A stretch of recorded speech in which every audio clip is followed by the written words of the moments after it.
Hello, coucou ma grande famille, bonjour, bonsoir. Bon, bonsoir pour tous à Djaboutou et bonjour pour Nabaye peut-être Oyo Bakoya Kota Nabiso pendant la journée quoi. Bonjour, bonsoir, mbote mbote ma famille. J'espère que tout a bien par la grâce de Dieu. Malgré Mikolo et Belé, mais on est là et on est ensemble. Voilà, tu es sous les lots comme d'habitude quand on est au Lobaka. Et tu es déjà que avant maman Abi Abanda Sige Nae, tu vas toujours dans le sambo. Oui, tu vas toujours dans le sambo. Peu importe l'eau, on est au Yotori, Koya, dans mon poteau à Kolobela. Tu vas toujours dans la prière. Et après, nde toyaka mpona kodevelope oyo ezali sujet na biso oyo toye nango na mokolo ya lelo. Éternel Dieu, Yahweh topesi yo merci.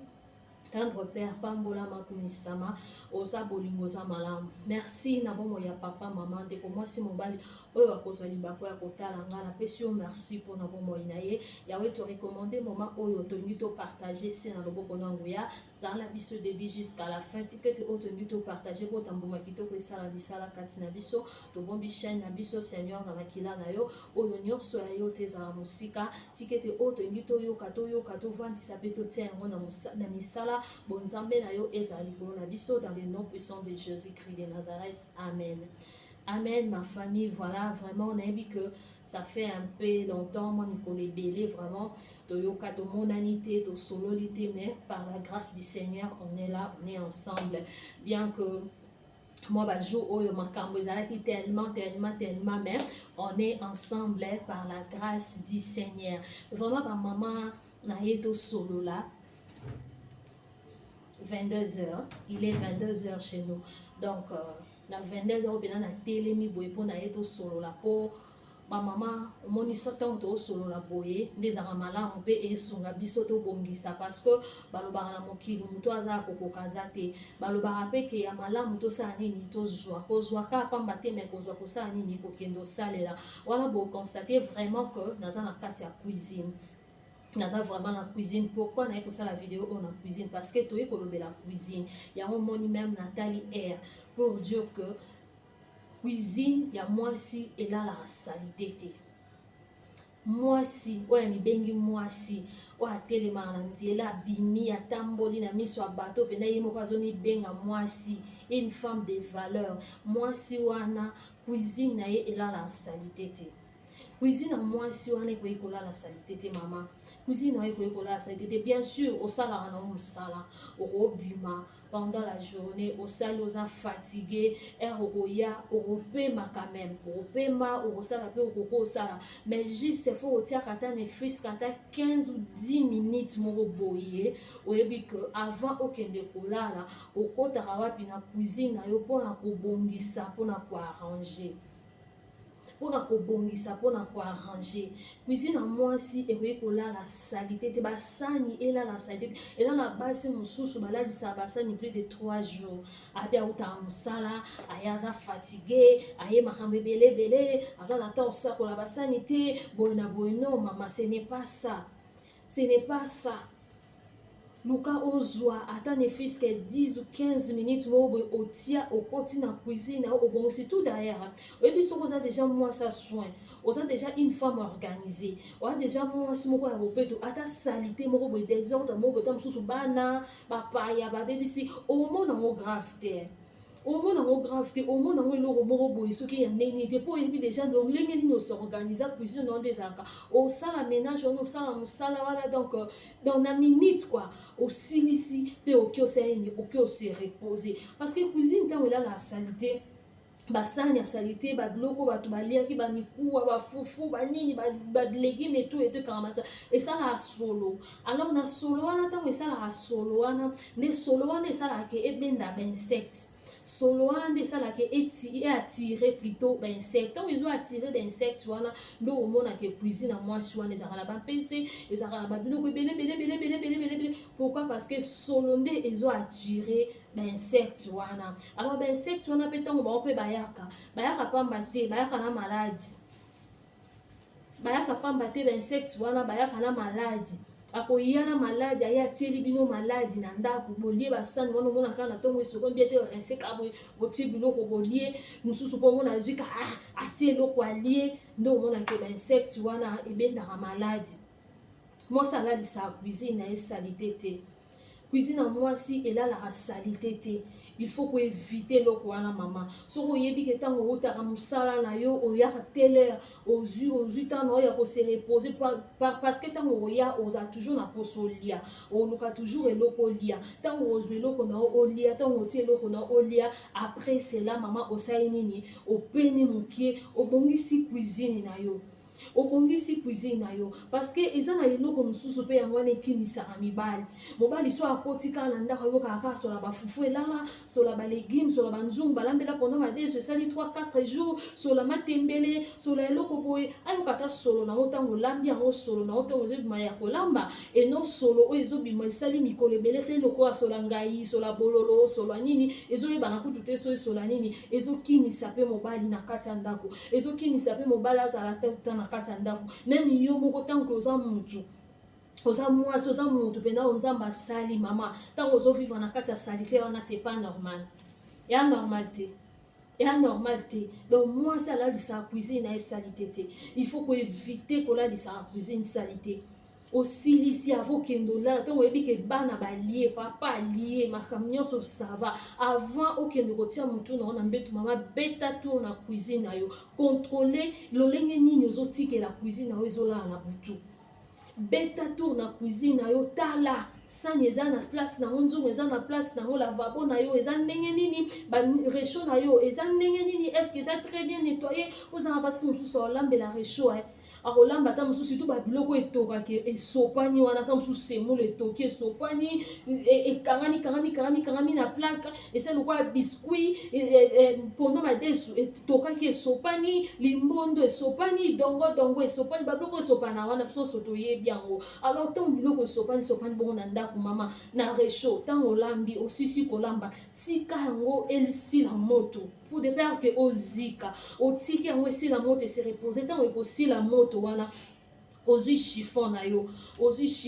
chiffon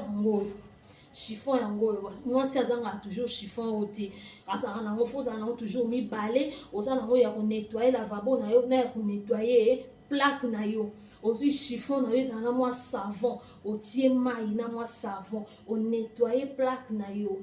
nettoyer plaque na yo sokoli plaque na yo après avoir kosokola plaque na yo bongo ntango olongola basalite esili te zwa sikoyo elamba moko ya propre nettoyer yango elamba yango fo ezala sec ezala na mai te de peur que etikatika batache elamba sec ya propre opangusi rechaud na yo opangusi lavabo na yo opangusi cuisine okende olala yo moko oyebi ke na sokoli mpe nzoto na nga cuisine na nga mpe eza propre.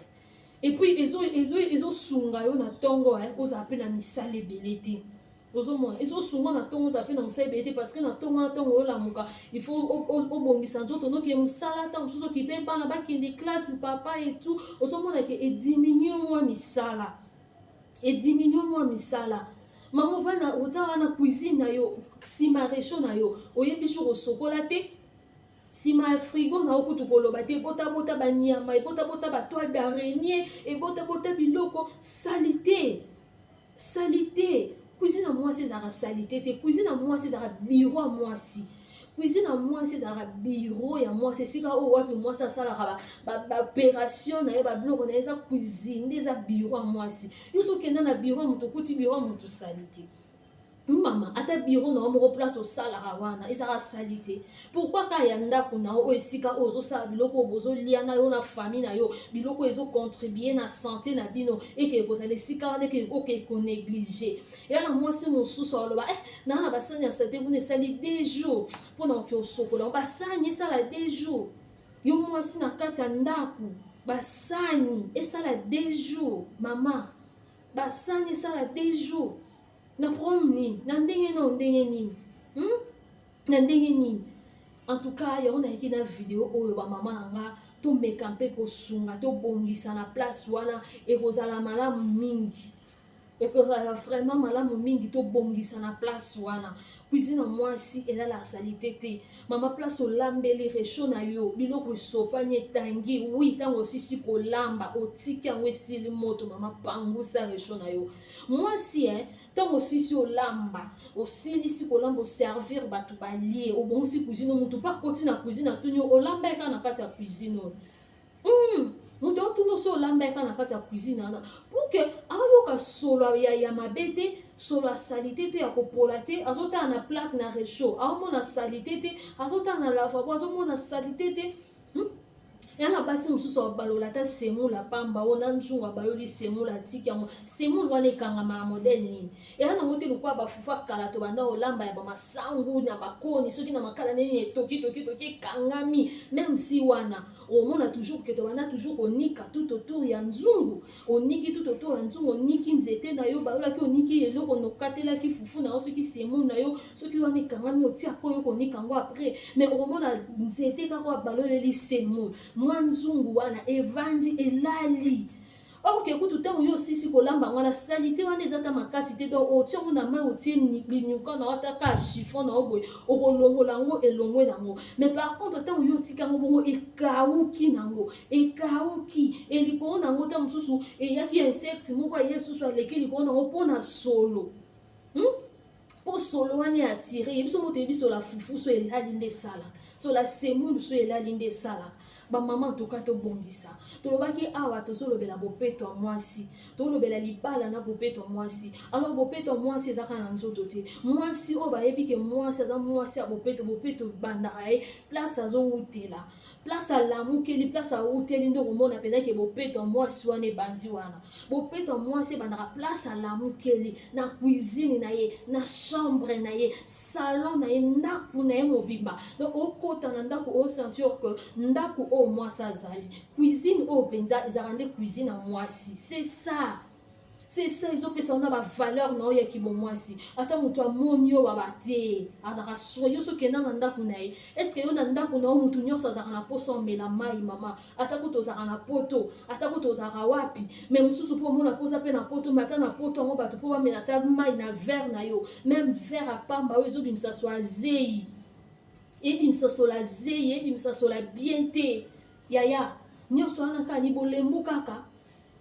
eza malamu te cuisine à moi c'est là la salité de moi si il faut que baketa oza moi si une femme de valeur moi si oazomi benga moi si oza na ba valeur ebele valeur na yo yaya ezaka na comportement te ezaka na bizaleli ezaka façon no ya kozaela te mais eza façon pe ya ozozwa soin ya esika ozaleli ozozwa soin ya biloko na yo tel que ndako na yo ba cuisine na yo ba biloko na yo nyonso tu ozomona mwasi mosusu alambaka na réchaud mona nzungu na ye lokwa alambela yango na bakoni tellement ke ntango mosusu tolamba wana moko bamilinga mike ka ekangami nango me ya yeba ndenge onika yango te ekangami lelo ekangami lobi ekangami lelo ekangami lobi nzungu nyonso eyindi nzungu nyonso ekomi na eta moko boye soki ndenge nini kitoko te yaya kitoko te tobongisa tobi tolobela bopeto ya mwasi bopeto ya ndako bopeto ya nzoto bopeto ya nyonso ndako ya mwasi ezalaka propre cuisine ya mwasi ezalaka propre ozalaka kutu ta mosusu mobali nopo amela ta mai ya pamba o bayaka mpaka otelema mpe ye moko ayeba afungoli mpe frigo boye azwi mpe mai me ye alingaka ata kokaka te mpo ayebi ke so akoti kuna na cuisine solo moko boye ezozela ye kuna solo moko boye ezalaka na cuisine wana donc cuisine wana soki akoti kuna donc pamwa ye malamu kutu avanda na ye atinda ata mwana akezwele mai amela kitoko te yaya kitoko te yaya mpo olobaki mobali na ngai kimi mobali na ngai kei ebi te bilelo mpe kimisa mpe mibali eza mpe salite parce que soki déjà cuisine okokozwa soin nango te bosiko nzoto na yo bosiko koentretenir nzoto okozala mpe ozwa mpe soin nzoto mais cuisine otika non faut ça nyonso faut remplir badevoir na yo nyonso faut remplir biloko no nyonso ezala propre ezala bien en tout cas bamama tobongisa toyebi déjà ke mama alalaka mpe mwa retard mama tolalaka avant koleka bato nyonso mpo lobi fo telema na ntongo ki omosala oyebi déjà ke nga nde mama nalambaka nasi nalambi bana basi balie papa asalemaka nyonso ese basi balie bango nyonso ndako mobimba ata ngami na okende olala avant donc natiki déjà propriété na nga na cuisine na nga ata baobebisa na bango na nsima na ngai mais eza ya grave te eza so ya ndenge nini te par rapport a ndenge nalambaki etangaki na réchaud cuisine lavabo ebebaki voilà mais soki déjà oso bongisi oki olala bien ntango olamuka yo moko osentir pepele omonaki oza misala mpenza eza yo mingi te parce que cuisine na yo elalaki propre olamuki soki osalela bana famille na yo petit déjeuner c'est ça vraiment maman des vidéos mokie nayeki nango mpo topartage lelo yango oyo bamama tobongisa to evitaka kolalisa bacuisine salite mwasi zwa soin ya ndako na yo zwa soin ya cuisine na yo bongisa evite babiloko wana ebendaka bainsecte basolo banini basani ya mwasi elala 2 jours 3 jours salite tata fatigue yango ya ndenge nini yaya ata fatigue yango ya ndenge nini ozala no fatigue mais so otelemi oniki ata mwa 15-10 sani ezwa combien de minutes eya basani olambeli na bakoni te quand même ezalaka basani ya mbele bavere mwa nzungu baolaki semulu mwa nini olambaki osukoli yango otie yango wana tuku eza deja butu peut-être oza mpe oblige topangusa otandi yango ata na mwa sani na bassin ata na mwa elomo ekomikaukela nango finiki yango kaka serviette ekomikaukela nango ale na ntongo osali nini oklase obie ntango outa mosala oyo oklase essentiel osali nini otikaki yango propre mpo oyo olalisa yango salite na ntongo otelemi oki esu mosala journée mobimba wana oyesu na mpo kolembi olali eya kitoko te bamama bobongisa cuisine ya mwasi fo ezala propre eza esika oyo ezolakisa mpe beauté ya mwasi yaya beauté ya mwasi ezaka physique te beauté ya mwasi eza mpe esika obimela eza mpe de manière dont azozwa soin ya ndako na ye ya cuisine na ye ya biloko na ye eza mpe eloko ezolakisa valeur ya mwasi yango nauti oloba tout à l'heure donc tobongisa ezala malamu mwasi avolala bongisa cuisine na yo zwa soin ya cuisine na yo nga nauti osala yanga nasilisi na expo nasokola nzoto na nga era losambo nalali ntango naolamuka nga moko na ye na beti to na cuisine na nga olobika wawu mpo deja olalisaki yango propre en tout cas nde message nayeki nango mokie na pokwa lelo nzambe apambola biso tosabone topartage tokommente et tolike que le Seigneur vous bénisse merci beaucoup.